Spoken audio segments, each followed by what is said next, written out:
محمد وعلى آل محمد كما باركت على إبراهيم وعلى آل إبراهيم إنك حميد مجيد. سبحانك اللهم وبحمدك أشهد أن لا إله إلا أنت أستغفرك وأتوب إليك. ربنا لا تؤاخذنا إن نسينا وأخطأنا ربنا ولا تحمل علينا إصرا كما حملته على الذين من قبلنا ربنا ولا تحملنا ما لا طاقة لنا به واعف عنا واغفر لنا وارحمنا أنت مولانا فانصرنا على القوم الكافرين.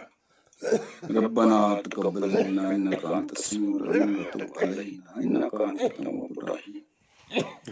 ربنا ظلمنا أنفسنا وإن لم تغفر لنا وترحمنا لنكونن من الخاسرين.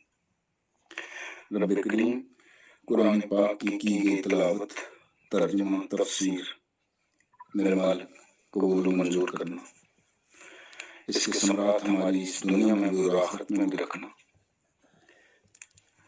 جتنے لوگ ہم اس فیس میں شامل ہوتے ہیں، میرے مالک ہمیں نیکی و راستی اور ہدایت پر قائم رہنے کی توفیق عطا فرمانا. قرآن پاک کی اس تعلیم سے جڑے رکھنے کی ہمت دیے رکھنا.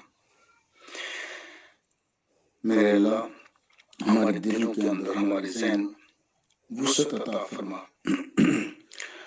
ہم علم کو سمجھ سکیں، چیزوں کو سمجھ سکیں اور لوگوں تک پہنچا سکیں، لوگوں کا خیال کر سکیں، دوسروں کے حقوق کو پہچان سکیں.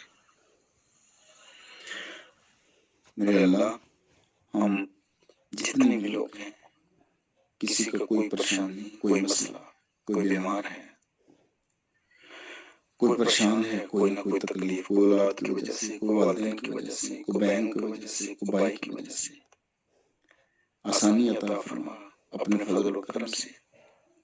صحت بخش دے، روزگار اچھا دے، معاشی حالات بہتر فرما. ایسا روزگار دے جس میں رزق حلال ہو، اور اس رزق کا حصہ دوسرے لوگوں کا بھی ہمارے رزق میں رکھ. میرے مالک، ہمیں توفیق دینا کہ ہم آپ صلی اللہ علیہ وسلم کی تعلیمات کے اوپر اسی طرح کاربند رہیں جس طرح صحابہ ایک ایک بات کو تلاش کر کے کوشش کرتے تھے کہ ہم ایگزیکٹلی اسی طرح سے اسی نقش قدم پر ہوں جس پر آپ صلی اللہ علیہ وسلم خود کاربند رہے. سبحان اللہ وبحمدہ، سبحان اللہ العظیم وبحمدہ، استغفر اللہ استغفر اللہ استغفر اللہ. سبحان ربک رب العزت عما یصفون وسلام علی المرسلین والحمد للہ رب العالمین. آمین برحمتک یا ارحم الراحمین. جزاک اللہ.